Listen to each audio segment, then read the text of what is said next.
Nem todos os sistemas são iguais, a gente tem variação para todo lado.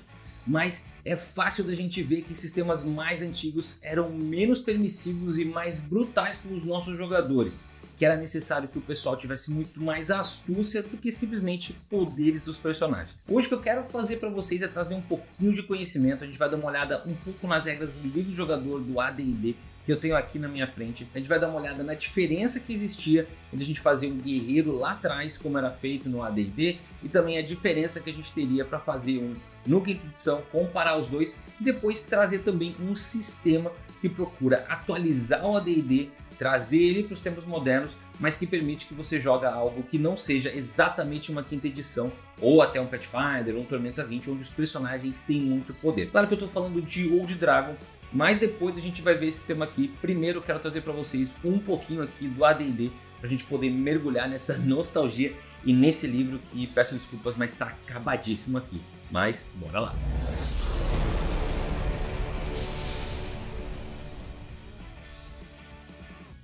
Então, pessoal, tenho aqui o livro da AD&D, que é um dos primeiros livros que eu comprei de RPG. O meu livro ele tá acabado, se você olhar aqui, ele tá super quebrado aqui. Eu passei uma fita, obviamente eu não devia ter feito isso, mas é um livro que eu tenho com muito carinho e eu gosto bastante de olhar ele e de folhear às vezes, porque me dá saudosismo. Não jogo mais o AD&D porque eu acho que talvez as regras que estão aqui dentro não são mais as ideais para a gente jogar RPG, mas eu vejo que existe uma coisa super bacana da gente poder observar esses jogos que são mais antigos, a gente vê o que eles fizeram e a gente dá uma olhada para entender como que a situação está hoje em dia baseado no que a gente vê lá no passado, tá? Então vamos dar uma olhadinha aqui no AD&D e vamos começar aqui com atributos, tá? Que eu acho que é uma das partes mais legais para a gente poder começar. Talvez a gente pudesse dar uma olhada até na forma de jogar os dados, que eu acho que é super interessante, porque tem os seus formatos aqui, tem os seus métodos também. Era possível você jogar aí 3d6 12 vezes e escolher os 6 melhores, que é uma boa forma de você poder jogar. Também tinha a forma aí de você poder jogar aí 4 dados de 6 e você descartar o mais baixo, se você quisesse. Tinha uma forma que você jogava, se eu não me engano, você tinha 8 em cada atributo, você jogava 7 dados e você atribuía esses dados para cada um atributo que você tivesse ali, como forma de você garantir que você vai ter o seu personagem, mas talvez não seja o mais forte possível ali. Mas a metodologia variava bastante, mas mesmo assim, com os atributos altos, se você pudesse garantir que você teria bons atributos, não necessariamente os atributos significam a mesma coisa naquela época do que significam hoje, principalmente os modificadores. Vamos começar com força aqui, tá? Se você lá no AD&D tivesse 16 em força, o teu modificador seria apenas de mais 1 de dano. Isso mesmo, você não tem nenhum modificador para acertar. Não só isso, como no 17 e no 18 você só tem mais 1 para acertar. Se você tirasse um 18, você podia rodar numa tabela de força extraordinária e você podia conseguir de manter o mais 1 aí de acertar até você poder ter um mais 3. Mas o mais 3 era super difícil porque você tinha que tirar 100 no dado de 100. E a maioria das vezes você estaria na parte inferior dessa tabela, que seria aí mais 1 para acertar e mais 3 para dano. Então você já percebe que os atributos não são tão, vamos dizer assim, gentis com você como eles são hoje em dia no quinta edição, Pathfinder ou Tormenta 20, tá? Porque você não teria a quantidade de modificador que você tem no quinta edição que você teria aqui no AD&D. A destreza é um pouco melhor sim quando a gente vai olhar ela aqui, e quando você vai ver destreza 17 já significa aí um mais 2 para ataque à distância, tá? Então, e tem benefício também de proteger mais. Então a destreza já era um pouco melhor nesse sentido, mas ainda assim as coisas são mais preocupantes assim, ou são mais difíceis para você. Outros atributos que são legais, um só aqui para dizer para vocês: Constituição. 15 Constituição, você só tinha mais 1 para o teu ajuste de ponto de vida. Se você pensar que 15 não é um valor tão fácil assim de você conseguir, e você fosse ter o teu mago aí, talvez você estaria colocando um 15, um 16 para você poder ter na sua inteligência, né? Então se você não conseguir colocar um 15 aqui em ajuste em Constituição, o seu mago teria apenas 4 pontos de vida, porque o ponto de vida do mago é determinado por um D4. Então é um sistema bem mais brutal, é um sistema bem mais punitivo. Você talvez não possa sair enfrentando tudo que você quer enfrentar, porque nem sempre você vai poder acertar e nem sempre você vai poder resistir aos danos que você está tomando. Não só isso, como existem diversas outras habilidades aqui, os atributos têm várias modificações. Apenas uma nota, eu adorava o fato de que a inteligência dava um número de línguas para você, então você poderia falar mais línguas se você tivesse com inteligência mais alta, e eu acho que isso aqui era muito bacana, eu gostava muito disso aqui. E assim vai com diversos outros atributos. Um legal aqui para vocês é que existia uma chance da magia falhar se você tivesse sabedoria baixa. Então, se você é um clérigo e você tem uma sabedoria baixa, por exemplo, aqui com 12, tá? A chance de falhar magia é 5%. Então, por exemplo, se você é um clérigo, você tem sabedoria 12, você vai jogar uma magia, você jogaria dados de porcentagem, se tirasse 5% ou menos, a tua magia falhou, porque você não é muito bom nisso. Além de tudo isso aqui, ainda tem uma coisa pra gente poder entender, que é o taco, né? Que seria To Hit Armor Class 0, que seria uma forma de você calcular como que o pessoal faz para acertar as classes de armadura 0. E um guerreiro de primeiro nível, tá? Todo mundo, na verdade, de primeiro nível precisaria tirar 20 no dado para poder acertar uma classe de armadura 0. E quando o guerreiro, e somente o guerreiro, tivesse no nível 20 para acertar a classe de armadura 0, ele precisaria apenas de 1. Isso significa que ele tem uma progressão de mais 1 a cada nível, que traz a progressão que a gente pode ver talvez aí no quinta edição, onde ele tem a proficiência mais 2, ou como era no Pathfinder e tudo mais, ele tem mais 1 e a cada nível ele vai ganhando mais 2, mais 3, e a partir de um nível ele ganha mais ataques extras ali, e o ataque extra tem menos para acertar. Então o que acontece? Sim, era mais difícil, até porque se a gente observar, o guerreiro ele só ganhava modificação no taco dele quando ele chegava no segundo nível, porque no primeiro nível estava todo mundo igual. Vamos usar um guerreiro de primeiro nível aqui para a gente poder ver a diferença entre o AD&D e o quinta edição, que eu acho que são as maiores diferenças e as mais fáceis da gente poder ver aqui, tá? Se a gente pega na quinta edição um guerreiro de primeiro nível, ele vai ter geralmente aí 16, 17 de força, significa mais 3 para ele acertar, e vai ter um bônus de proficiência que é mais 2, que vai ser um total de mais 5. Se ele precisa acertar uma classe de armadura de dificuldade de 12, ele tem que tirar somente 7 ou mais para poder acertar. Isso significa que ele tem uma chance de acerto de 65%. O mesmo guerreiro, com o mesmo atributo, quando a gente pega ele no AD&D, isso quer dizer, mesmo 16 ou 17, no caso até 17 é melhor, né? Porque com 17 ele tem mais 1 para acertar, ele não tem mais dado de bônus de proficiência, não tem mais nada nesse sentido, mas ele tem mais 1 para acertar. Isso quer dizer que esse guerreiro aqui, para poder acertar mesmo com a armadura 12, ele precisaria aqui tirar 11 ou mais para poder acertar, tá? Ou seja, isso significa 45%. Ainda existe uma variável aqui que o cara poderia fazer uma especialização de armas e que com isso ele ganha mais 1 para ele poder acertar. Nesse caso aqui dele fazendo essa especialização de armas com mais 1 para ele acertar, então quer dizer que ele teria aí 50% de chance de acertar. Então se a gente pega essas duas diferenças aqui de 50% de chance para 65% de chance, é uma diferença gritante. Pode não parecer muito, mas vai fazer bastante impacto durante o seu combate. O guerreiro do quinta edição vai acertar muito mais golpes do que o guerreiro aqui do AD&D.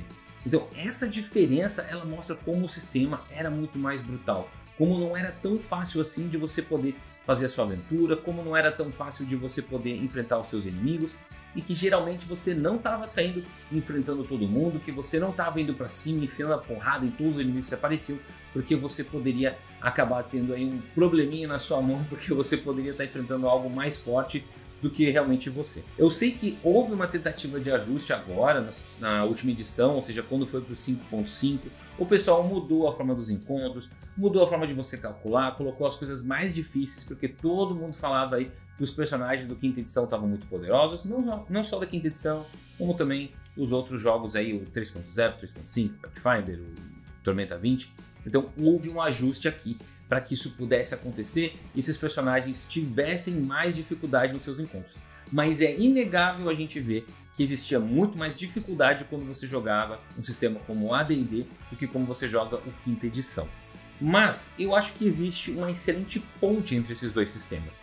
Até porque jogar o AD&D hoje em dia não seria tão agradável porque é um sistema mais antigo, ele não tem tantas coisas interessantes, ele tem um monte de regra que talvez a gente não vá utilizar. É um livro bem grande, quando a gente olha aqui, a gente está falando aqui de 200 e quantas páginas? 300 e poucas páginas aqui de conteúdo desse livro aqui, então é bastante conteúdo para você poder ler, tem bastante regras e algumas delas estão desatualizadas mesmo.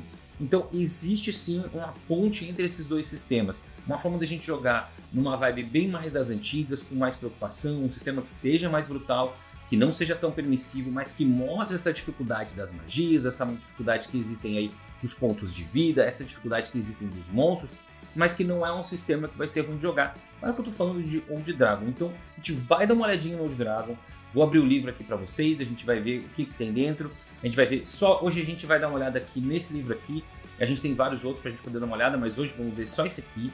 Vou dar uma folhada como eu faço tradicionalmente, a gente vai ver dentro desse livro aqui, a gente vai entender o que ele tem, vai dar uma pincelada pelas regras que ele traz, alguma diferença que existia entre o AD&D e ele, e depois disso, é isso aí, pessoal. Vocês podem aproveitar, jogar o Old Dragon aí à vontade, até porque tem uma versão gratuita de todas as regras que você precisa para poder começar a jogar. O link vai estar aqui embaixo na descrição. Então, se você quer jogar Old Dragon, você não precisa comprar. As regras iniciais e básicas estão disponíveis para você lá no site. Você vai lá, vê isso, acessa. Não só isso, como o site deles, o sistema que existe online também permite que você faça fichas, jogue. É um sistema super completo. Recomendo muito que você vai dar uma olhada. Então, bora fazer esse unboxing aqui de Old Dragon, bora dar uma folhada no livro, bora ver como ele é. E à medida que a gente vai folheando, eu vou comparando as regras que tem aqui com regras do AD&D, com regras da quinta edição, e a gente vai dar uma conversada aqui nos itens que vão aparecendo. Como todo bom livro de RPG, né, a gente sempre tem um começo aqui, onde o pessoal vai sempre introduzir isso aqui para se fosse a primeira vez que você está vendo, né? Então a gente vê exatamente aqui sobre o que é o RPG, jogo de imaginação, o que é o Old Dragon, o que é o Old School. Então eu acho super interessante e necessário ter essas partes aqui, tá? Muita gente acha que não precisa, mas sempre pensa que pessoas que vão estar pegando esse livro aqui podem ser pessoas que nunca tiveram acesso, nunca viram um livro de RPG. E esse aqui é o primeiro deles, então eu acho que é super interessante a gente sempre ter essas coisas aqui, até porque são poucas páginas, realmente não vai fazer tanta diferença assim. Vamos lá, vai falar sobre testes, vai falar sobre as coisas, sobre as 3 regras de ouro, que eu acho bem legal a gente tratar isso aqui como sendo um jogo divertido. A gente também fala sobre ser colaborativo e ficção, ou seja, a gente não tem a preocupação em ser cientificamente correto, que eu acho que é super legal isso também a gente falar, porque mostra que o RPG não precisa, eu preciso pular um humano, eu nunca conseguiria pular assim. Mas tudo bem, a gente não estamos num jogo tradicional, a gente está aqui dentro de uma fantasia, está dentro de um cenário medieval, então realmente isso não vai fazer essa diferença. Então vamos começar aqui com os atributos, tá? Então a gente vai ter os atributos, que vai ser a primeira coisa que a gente vai tratar aqui. E é isso aqui. E aqui ele vai falar o que significa cada atributo, vai dar os exemplos também. Sei que é bem interessante a gente falar isso aqui. Muita gente tem dificuldade de entender, por exemplo, o que significa sabedoria, o que significa carisma. Uma coisa legal de falar também é que a carisma, a inteligência e sabedoria do personagem não são a sua, do jogador. Então você pode aí ter um personagem que tem uma força gigante, mas você não, é assim como você pode ter um personagem super inteligente e você não. Então essas coisas é bom ter uma distinção disso, porque muitas vezes é difícil a gente ver. Porque você trata como força sendo uma coisa que o seu personagem pode fazer e ser muito forte em fazer, e isso é bem tranquilo, mas às vezes o pessoal olha, não, mas você não tá falando, não tá sendo carismático assim como o teu personagem, mas a gente também, o atributo vai ter mais efeito, né? Então, aqui a gente vai falar sobre os estilos de rolar os atributos, tá? No caso aqui a gente fala sobre o estilo clássico, 3d6 vezes e distribui na ordem, ou seja, joga 3d6, tirou um 8, vai ser força. Então depois que você rodar tudo, você vai ter que entender como que vai ser o seu personagem. Temos o estilo aventureiro, 3d6 6 vezes e você coloca como você quiser, que é um que muitas pessoas utilizavam na época. Eu joguei já com esse estilo aqui, tá? Que também tem no AD&D, tá? O heróico, que é um bem tradicional também depois, que foi bem popularizado, que seria 4d6 e tira o d6 mais baixo. É um dos que eu mais gosto. Se você vai rodar atributo, esse é um dos que eu mais gosto, porque você vai ter bastante atributo médio, vai ter alguns altos, então é um bom atributo para você ter no jogo, tá? Aqui é interessante a gente poder dar uma olhada nesse quesito aqui dos atributos, tá? Então a gente pode ver que ele não é tão tranquilo assim quanto a quinta edição, até porque um 12 aqui não tem um bônus de mais 1, e a gente vai ter um bônus de mais 1 com o 13 e com o 14, um bônus de mais 2 com o 15 e o 16, e 17 e 18 vai ter um bônus de mais 3. Ou seja, ele é um pouco menos poderoso do que o quinta edição, né? Mas também ele tá te dando mais coisa do que estaria te dando o AD&D. E eu acho que isso aqui, cara, o atributo pode não parecer muito, mas é um fator que é muito interessante pra gente ver esse equilíbrio que tá acontecendo, né? E depois até a gente vai comparar também o guerreiro aqui com o guerreiro do AD&D com o guerreiro do D&D, tá? Então a gente vai dar uma olhada nisso pra gente poder ver essas coisas aqui. O teste de atributo aqui é diferente, tá? Porque como é que funciona? Ele funciona como funcionava no AD&D. Então se você tem destreza 16, eu te peço um teste de destreza, você tem que tirar abaixo de 16 para ter sucesso. Aí tem os ajustes dos testes aqui, que eu acho que é uma forma excelente da gente poder ter uma substituição da vantagem e desvantagem, ou seja, quando um teste é fácil, você soma mais 2 no resultado, quando o teste é muito fácil, mais 5, quando o teste é difícil, menos 2, e quando o teste é muito difícil, menos 5. Eu acho que isso aqui é excelente, muito bom para o mestre poder fazer ajustes rápidos e trazer dificuldades sem ter que ficar pensando muito. Vamos dizer que o cara aqui tem que desarmar uma fechadura que ele conhece, que ele trabalha todo dia. Isso pode ser um teste muito fácil. Mas vamos dizer que tem uma fechadura aqui de uma outra raça que ele não conhece, alguma coisa que ele nunca viu, um mecanismo diferente, a gente pode colocar como muito difícil. Então acho que funciona super bem aqui. Outra coisa legal no sistema Dungeons & Dragons, a gente só tem 4 raças aqui, tá? Então quando você vai começar, você tem os humanos, né? As 4 mais tradicionais, tá? Humano, elfo, a gente tem o anão e a gente tem o halfling. Então o que acontece? A gente tem essas aqui que são super tradicionais, que são só 4, que vai facilitar o começo do teu jogo, uma vez aí que a galera não precisa escolher entre um monte de raças possíveis. Todas elas têm suas habilidades bem tradicionais, baseadas no que eles faziam no passado. Um exemplo aqui no Halfling, que eles seriam ótimos ladinos, porque eles são mais furtivos, eles são bons de mira também com armas de arremesso, tá? Então, ou seja, eles conseguem se esconder melhor, então eles são mais fáceis de fazer certas coisas, mesmo que eles não sejam furtivos, mesmo que eles não sejam ladinos, tá? Então funciona muito bem, e o Halfling sempre gostei bastante desse aqui. E vamos aqui para... esse aqui é uma coisa que eu sempre achei legal. Sinto falta no quinta edição ter alguma coisa nesse sentido, para a gente poder ver o tamanho das espécies diferentes, para a gente poder ver como que eles funcionam e tudo mais. E eu acho que falta um desse aqui, para a gente ver as alturas. Eu acho super legal, para a gente poder entender como que o pessoal tá. Classes, a gente também tem uma diferença aqui de classes que seria classes as básicas, né? Ou seja, a gente tem guerreiro e cada uma delas tem 2 especializações, pelo menos no livro aqui, tá? No livro expandido, no livro 2, livro de regras expandidas, a gente tem mais especializações em cada uma das classes. Olha só, como a gente está vendo aqui, vamos parar um tempo e vamos ver aqui. A base de ataque aqui é 1, tá?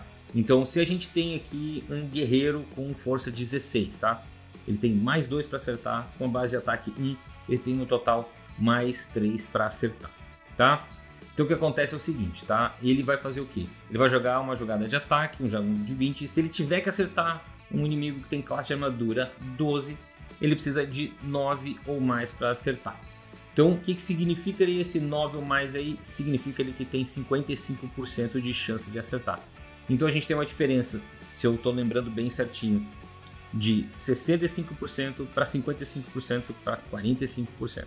Então eu acho que é bem interessante a gente dar uma olhada aqui, porque a gente vê que o Dragon, nesse sentido, nesse exemplo que a gente está trazendo aqui, ele fica bem na metade no sentido entre o AD&D e o D&D quinta edição. Então ele se coloca nesse sentido de não ser tão tranquilo para todo mundo, mas também ele não é tão fácil assim ou tão difícil quanto era o AD&D. Dentro das 2 especializações a gente tem o Bárbaro e o Paladino.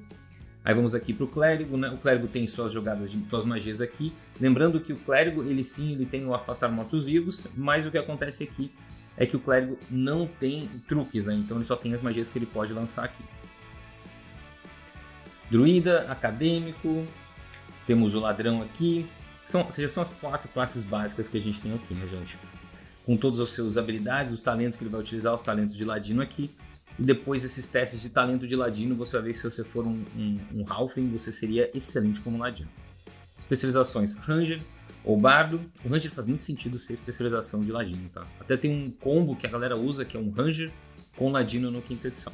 Mago, que com seus 4 pontos de vida, né? Tipo, e é isso aí, muita boa sorte para ele. E com 2 especializações que são clássicos também, o Ilusionista e o Necromante. Vale a pena falar que você não tem truque, né? Mas o que acontece é que o Ilusionista e o Necromante, eles têm magias que já são sempre memorizadas e que eles podem jogar uma vez antes de gastar um espaço de magia e depois eles precisam gastar um espaço de magia. Lembrando que você tem que decorar os espaços de magia que você quer. Então aqui a gente tem os personagens, isso foi o que aconteceu. Agora a gente vai para a gente ver o que precisa de cada personagem. Como classe de armadura, nada muda aqui, 10, mais modificador de destreza, mais armadura, mais escudo. Base do ataque também bem igual, exatamente a base baseada na tua classe, mais força ou destreza. Jogada de proteção, vamos voltar aqui, ela é o que? O valor da classe e o nível, né? No caso, segurar os 2, e você tem que ver o bônus do atributo, mais qualquer outra coisa. Se a gente volta aqui, vamos voltar aqui no Mago. Uma jogada de proteção, ele começa no primeiro nível com jogada de proteção 5, tá? E daí o que vai acontecer? Você vai somar tanto, ou seja, a tua constituição, a tua destreza ou a tua sabedoria para ver. Então, se você tem uma constituição aí de, sei lá, 14, que vai te dar mais 1, você vai ter uma jogada de proteção de constituição aí de 6. Ou seja, tem que tirar 6 ou menos para passar no teste. Bem difícil se você pensar bem, tá? Não é nada fácil. Se você contrapor isso aqui com uma jogada de constituição baseada aí no que você vai ter do livro do quinta edição, que seria uma dificuldade de 13, 14, vai ser bem difícil de você conseguir fazer também, mas até porque geralmente você vai ter mais bônus para isso. Você vai ter um +2 da tua proficiência, se for uma coisa que você é proficiente, e provavelmente você tem +1 ali. Então, ou seja, você ter a salvaguarda, passar na salvaguarda na edição nova vai ser mais fácil. Idiomas, adoro idiomas, acho não, pena que não pega tanto, que não seja utilizado tanto assim, tá? Os detalhes finais é uma das partes que eu mais gosto daqui, tá? Eu acho super bacana pra gente poder tentar fazer alguma coisa que seja diferente. A gente pode rodar essa tabela aqui, isso é umas coisas muito malucas. Você não precisa obedecer, eu acho que o simples fato de você ter essas tabelas aqui para você poder utilizar, ela permite que você pense sobre o seu personagem e você vai lá e faz ele da maneira que você quer. Mas isso aqui te coloca numa forma para você, é como se fosse colocar na direção para pensar o teu personagem, eu gosto muito. Aqui a gente vai falar sobre equipamento, tá? E equipamento eu gosto muito, tá? Que o Hoje Dragon tem a imagem de todos os itens que a gente tá falando aqui. Não só as armas, tá? Mas a gente tem as armaduras também, mas o que eu queria mostrar era aqui, ó. Esse campo aqui eu acho muito bom. Por exemplo, como você vai explicar fácil o que é uma lanterna furta-fogo, como é que são as ferramentas de ladrão, ou seja, como que vai ser um porta-mapas, ou seja, qualquer coisa que você vai utilizar aqui é super fácil de você mostrar para as pessoas como significa, o que é. Então eu acho que funciona super bem, tá? Como forma de você deixar bem explicado para as pessoas entenderem o que cada coisa serve e para que cada coisa funciona. Uma coisa que eu gosto muito também desse livro aqui é que é um livro pequenininho. Se você olhar aqui em 64 páginas, já tivemos bastante regra passando por aqui. Ou seja, e no total ele tem aí 180 páginas. Se a gente dividir pela metade dá 90 páginas com um livro tradicional, porque isso aqui é 64, né? E nem todas essas regras aqui você precisa saber. Tem coisa aqui que é só para mestre, como campanha, e é por isso que eu lembrei desse fator aqui. Então a gente vai ter coisas como carga, são essas regras extras que o mestre tem que saber. Vamos ter também deslocamento, como você vai fazer para escalar, para nadar, como você faz para escutar ruídos, que é um teste de você tem que tirar 1 e 1d6, e daí se você for ladino você pode ter mais, né, para isso. Não só isso, se você for procurar, que é uma coisa que o pessoal faz muito, também é 1 e 1d6, aí depende, o elfo tem um pouco mais para porta secreta, o anão também em outras situações, e assim vai indo. Mas também tem a visibilidade, tocha, esse tipo de coisa aqui que os jogadores não precisam saber. Mas já está pronto aqui, ou seja, isso aqui é meio que o livro do jogador e do mestre, tá tudo num só. Ele tem aqui a sequência de exploração, ele vai explicar como as coisas funcionam, arrombamento de porta, todas as coisas que o mestre precisa saber desse sentido aqui, tá? Até o fato de contratar ajuda aqui, que eu acho legal, que é uma coisa que tinha mais antiga, hoje em dia não tem mais tanto, né? E daí ele vai trazer aqui outras coisas pra gente ver, tipo contratando um sábio, um mercenário, um aprendiz e coisas assim. Vamos entrar aqui no combate. O combate é bem simples também. Aqui a gente tem a iniciativa, né? E a iniciativa funciona de forma diferente, ou seja, você vai fazer um teste de destreza ou sabedoria e de o que você tem que fazer. Se você tiver sucesso, ou seja, for abaixo do teu valor do atributo, tu teve sucesso e vai agir antes dos monstros. Se você teve falha, você age depois dos monstros. Super simples, tá? Bem tranquilo. Tem gente que utiliza uma coisa parecida no D&D quinta edição. Só que a dificuldade é 20. Então, se tu tem uma iniciativa acima de 20, tu age antes dos monstros, abaixo de 20, tu age depois dos monstros. Funciona muito parecido com isso aqui. Então, ele vai explicar tudo que você pode fazer durante o combate, como é que funciona. Eu posso atacar, movimentar e atacar, ou movimentar e movimentar. São os exemplos que ele está dando aqui. De novo, ele aparece aqui com coisas, explicando as coisas como as ações que você pode fazer, o que você pode utilizar dentro do combate. Então acho que funciona super bem aqui também. Ele está explicando as coisas do ataque em distância, ele está explicando as coisas de diagrama para você entender como funcionam as coisas de um desvio, de uma poção que você jogou, ou um ataque que você fez à distância. Mas eu acho que é isso, tá? Não tem que se preocupar com esse tipo de coisa não, isso aqui é bem simples. Tu vai dar uma olhada, tu vai dar uma lida, tu vai entender super rápido, tá? É um livro com pouquinhas regras, então é bem tranquilo. Aqui tem as situações de ajuste, que é famoso as edições passadas. O D&D quinta edição tirou tudo isso aqui e botou vantagem e desvantagem. Então é tudo vantagem e desvantagem, que facilita bastante. Mas tem muita gente que gosta disso aqui. Ou seja, você está atacando um alvo que está caído. Você tem aí, se você fizer isso, você está tendo um ataque fácil. Você já vai somar mais 2 ao teu bônus. Então tem várias diferenças aqui de acordo com as situações dos ajustes. E o mestre pode aí utilizar a sua opinião para situações diferentes que ele vê pela frente, tá? Vamos lá? Tem a tabela para você poder utilizar isso aqui. Então funciona super bem. Vai falar sobre acertos críticos, vai falar sobre fogo. Cara, assim, ó, aí são os meandros do jogo. A gente não precisa falar sobre nada disso aqui, tá? Não precisamos entender como vai funcionar dessa forma. Apenas uma passagem aqui geral do que está acontecendo. Vamos para magia. Magia tem um ponto que eu acho super legal que eu quero tratar com vocês aqui. Vamos chegar lá e vamos chegar nas listas de magia, tá? Vamos lá, aqui, ó. Se você pega magias arcanas, você vê que tem aqui ilusão, som ilusório, terrorizar e toque sombrio, que são as magias, tá? Que o ilusionista e o necromante têm extras. E esses de R aqui são magias rituais também, que eles também vão ter. Mas uma coisa que não existe aqui é magia de reação. Então, por exemplo, se você quer pegar escudo arcano, vamos lá para escudo arcano aqui, que é a magia que eu acho bem legal de exemplo. Escudo arcano. Alcance pessoal, dura 2 turnos, ou seja, o que significa isso em comparação a um quinta edição, tá? Na quinta edição, se você tem armadura arcana, dura 8 horas, e você tem a caixa de armadura 13. O escudo que você utiliza é reação, dura mais 5 e dura uma rodada inteira. Esse aqui é diferente, você vai ter que gastar uma ação, ou seja, gastar uma rodada, lançar teu escudo arcano, vai durar só 2 turnos ele vai te dar mais 4 de proteção para tua caixa de armadura. Ou seja, vai ser bem mais difícil, tanto de você usar essa magia aqui, quanto de você poder utilizá-la como se fosse uma forma garantida de você se esquivar de certos ataques. Ou seja, ser mago vai ser realmente difícil para quem quiser ser mago. Mago nas edições anteriores não era fácil não. Mas quando você vai crescendo e você vai para os níveis superiores, mago fica a classe mais poderosa que existe. Isso aí sem dúvida, tá, gente? Como sempre vai acontecer. A gente tem as magias que a gente tem no livro. É um livro bem complexo, se a gente for olhar, a gente tem todas as magias que tem aqui. Ainda vai ter uma parte aqui para você, as dicas para mestre, para você poder entender como que você funcionaria para fazer a mestragem, ser esse personagem diferente. Apesar de que eu acho que tem regras lá atrás que são... o jogador pode saber, mas na verdade quem precisa mesmo saber é o mestre, tá? Então eu acho que tem bastante coisa aqui sobre tabela de encontro aleatório, isso vai ser bem útil quando você jogar. E tem mais coisas aqui para você poder utilizar. Lembrando também que é bem interessante falar que todo esse primeiro livro aqui, tudo o que você precisa para jogar, existe online lá no site. Vou colocar aqui embaixo, vou colocar também ali na descrição para você poder acessar lá. E a gente vai tendo aqui experiência, a gente vai vendo tudo que a gente precisa, tesouro, que é uma questão que tinha no livro do mestre. Então realmente esse livro aqui tem tanto o livro do jogador quanto o livro do mestre numa coisa só.